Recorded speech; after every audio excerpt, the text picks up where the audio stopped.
जीवन कौशल। तो जीवन कौशल क्या है? हमारी रोज की जो दिनचर्या है उस पर हम ध्यान देते हुए छोटी छोटी बातों को। अच्छा स्वास्थ्य किससे बनता है? हमारी अच्छी आदतों से। हमारी जब अच्छी आदत होगी तभी हम अच्छा स्वास्थ्य बना पाएंगे। तो कहा भी गया है कि स्वस्थ शरीर में ही स्वस्थ मस्तिष्क का विकास होता है। सही बात है ना?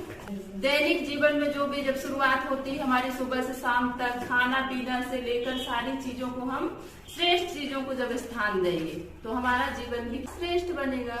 तो इन बातों पर हम फोकस करें। जब हम इन बातों पर ध्यान देंगे तो हम बहुत ही बेहतर और बेहतरीन इंसान बनकर तैयार होंगे। ठीक है? तो सबसे पहले प्रथम स्थान मतलब हमारे पास जो भी है अच्छा स्वास्थ्य है तो यह हमारी करोड़ों अरबों खरबों की पूंजी है ना? है कि नहीं? हम है भी इंसान इतने कीमती, बहुत जिसकी कोई कीमत नहीं लगा सकता, है कि नहीं? यदि हमारी एक आंख हमें किसी को जरूरत है तो कितनी उसकी कीमत कितनी होती है बता?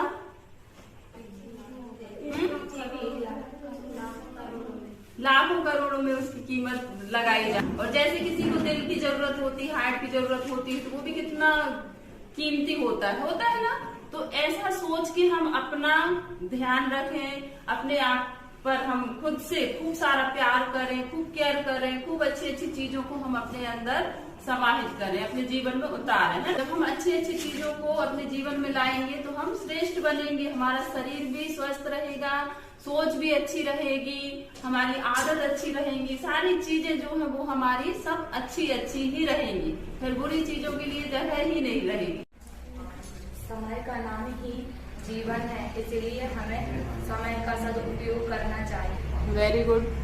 सोचें कि हमारा जीवन बहुत ही मूल्यवान है, बहुत महत्वपूर्ण है और इससे बढ़ के कुछ भी नहीं है। जब यह स्वस्थ रहता है, यह अच्छा रहता है, श्रेष्ठ बनता है, तभी सारी चीजें हमें अच्छी लगती हैं। तो इस पर काम कौन करेगा? हम खुद ही करेंगे। जैसे कि सुबह उठते हैं तो मॉर्निंग वॉक करना, घूमने जाना, सैर करने जाना कौन करेगा? हम करेंगे, तभी उसका हमें लाभ मिलेगा।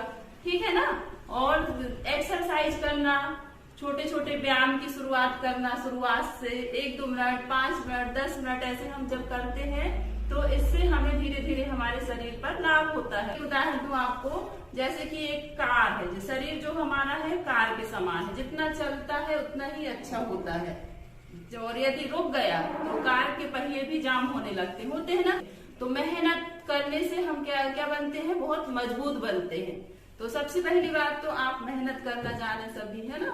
मेहनत करोगे तभी आपको अच्छी सफलता मिलती है। चाहे वो अच्छा स्वास्थ्य हो, अच्छी सेहत हो, अच्छा परिणाम हो। जैसे कि यदि आप अच्छा फ्रूट्स खाना चाहते हो, है ना? तो उसके लिए आपको रूट पर काम करना पड़ेगा। रूट समझते हो? जड़ पर, जड़ को ठीक करनी पड़ेगी ना? यदि आपको अच्छे फल खाना है, अच्छे परिणाम लाना है तो रूट सुधारना होगा। तो हमें अभी से हम मन की सफाई कर लें। ऐसा सोचे ना हम सभी, तो मन की सफाई यदि हो जाए तो सारी चीजें हमें स्वच्छ ही नजर आएंगी, एकदम साफ सुथरी, है ना? और यदि हम आईना साफ कर रहे हैं और हमारा मन ही गंदा है, हमारे चेहरे में ही धूल लगी हुई है, तो वो तो गंदा ही दिखेगा ना? और यदि हमने अपने चेहरे को एकदम साफ कर लिए तो आईना गंदा भी रहेगा तो हमें साफ ही नजर आएगा। सही बात है ना? तो इसलिए हम पहले खुद की जो कमजोरी है उनसे लड़ें और उन्हें दूर करने का प्रयास करें। बाहरी चीजों से नहीं, बाहर की चुनौतियों से इंसान नहीं हारता, खुद की कमजोरियों से हारता है। तो हमें इन सभी चीजों पर ध्यान देना है। ठीक है? तो जब आप इन छोटी छोटी चीजों पर ध्यान दोगे तो बहुत अच्छे इंसान बनोगे बड़े होकर। शुरुआत यहीं से होती है। यदि आप में अच्छी आदत है, अच्छी सोच है, अच्छे संस्कार है तो आप बहुत ही अच्छे बड़े होकर बहुत अच्छे महान इंसान बनोगे। अच्छे जिसके अंदर इंसानियत हो। इंसानियत समझते हो आप लोग? कि दया हो, प्रेम हो, इसलिए दूसरों के प्रति रखें, सहानुभूति, समानुभूति की भावना रखें। इससे हमारा जीवन ऊपर उठता है। हम जब सुबह उठते हैं तो हमारी शुरुआत किससे होना चाहिए? परमात्मा से। ऊपर वाले को हम धन्यवाद करते हुए उठें। शुरुआत जैसे कि हम अभी मोबाइल यदि चार्ज नहीं है हमारा तो उठते से ही हम मोबाइल को चार्ज करते हैं ना? तो हमें अपने जीवन को चार्ज करने के लिए शुरुआत हमें भी तो चार्ज होना पड़ेगा ना, दिन भर चलना है हमें। तो उसके लिए हमें क्या करना है? ऊपर वाले से हम अपने आप को कनेक्ट कर ले, जोड़ दो, हम भी चार्ज हो जाएंगे। जो परमात्मा की शक्तियां हैं, ब्रह्मांड में जितनी भी शक्तियां हैं, वो हमारे लिए काम करेंगी। जब हम आधा घंटा सुबह उठ के मेडिटेशन करते हैं, ध्यान करते हैं, एक्सरसाइज करते हैं, घूमते हैं, तो इससे हमारा शरीर क्या बनता है? मजबूत बनता है, स्वस्थ बनता है। और धरती माता को प्रणाम करो, धरती माता के पैर रखने से पहले प्रणाम कर लिया करो, है ना। माता पिता को प्रणाम कर सकते हैं कि सुबह की शुरुआत यदि अच्छे से करना है, माता पिता को प्रणाम करना कितनी अच्छी बात है कि नहीं? बताओ।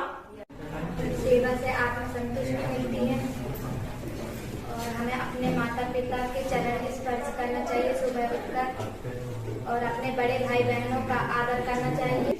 उठते से ही धरती माता को प्रणाम करो, इससे आप ऊपर उठोगे, क्योंकि मातृभूमि जो है वो हम सभी को पालने वाली है। सारी चीज जो भी उपलब्ध है हमारे पास, वो सब मातृभूमि से हमें मिल रही है। उनकी गोद में हम खेल रहे हैं, पल रहे हैं और बढ़ रहे हैं और सारी आवश्यकताओं की पूर्ति कर रहे हैं। तो इसलिए सबसे पहले हम धरती माता को प्रणाम करें, फिर अपने माता पिता, छोटे भाई बहन सभी को हम सुबह जब मिलते हैं तो प्रणाम करके मिले, या पैर भी छू सकते हैं। जब पैर छुएंगे, झुकेंगे हम, तो हम और ऊपर उठेंगे, माता पिता का आशीर्वाद आप पर बनेगा, बनेगा ना। तो और कितनी अच्छी बात है, दिन की शुरुआत आपकी कितनी अच्छी होगी। जैसे गर्ल्स लोग, लड़कियां लोग पैर नहीं छू पाती तो हाथ जोड़ के प्रणाम कर सकती, तो प्रणाम करेंगी तो आपको आशीर्वाद मिलेगा। वैसे कोई नहीं देता आशीर्वाद। जब आप झुकते हो, जब आप प्रणाम करते हो, नमस्ते करते हो, तो कोई आपको बुरा नहीं बोलेगा, खुश रहो जरूर बोलेंगे, है ना। तो हम सभी ऐसी शुरुआत कर सकते हैं अपने आप को अच्छा बनाने के लिए। और यह आदत अभी से बन गई तो आप बहुत आगे भी जाओगे, तो यह आदत आपकी, यह संस्कार आपका आपसे दूर नहीं होगा। तो हम बच्चे हैं, विद्यार्थी जीवन में इतना तो हम कर ही सकते हैं और हमें करना चाहिए। तो मैं तो हमेशा यही चाहूंगी बच्चों से कि यदि हम अभी से ही अच्छी आदतों को बनाना शुरू कर दें, जो हमारे लिए अच्छी हैं, जो हमें ऊंचाइयों तक लेकर जाएंगी, तो बहुत अच्छी बात है। जैसा आहार लेते हैं वैसा हमारा व्यवहार बनते जाता है। तो भोजन पर भी हमारा ध्यान होना बहुत जरूरी है कि भोजन जब हम करें तो ताजा हो, फ्रेश हो एकदम, है ना, ताजा। तो उससे हमें ताजगी और पूरे दिन भर के लिए एनर्जी मिलती है ना, भोजन से ही हमें मिलती है। और हमारी जो अंदर जल रही है दिव्य ज्योति शक्ति, जिससे हम चल रहे हैं, अंदर छुपी हुई है, वो दिखाई नहीं दे रही है। तो उसके लिए हमें क्या करना है? उसके लिए हम अच्छे अच्छे विचार, अच्छी आदत, अच्छी सोच, अच्छे कर्म, अच्छी पढ़ाई लिखाई करके उसे पोषित कर सकते हैं। दूसरों के लिए हमारे मन में दया हो, प्रेम हो और सहानुभूति वाली भावना हो, सहयोग की भावना हो, है ना। आपस में हम एक दूसरे से अच्छी अच्छी चीजें शेयर करें, तो वो हमारी आत्मा पोषित होगी और हमें बहुत आगे तक लेकर जाएगी। तो इतना हम कर सकते हैं और धन्यवाद देना ना भूलें।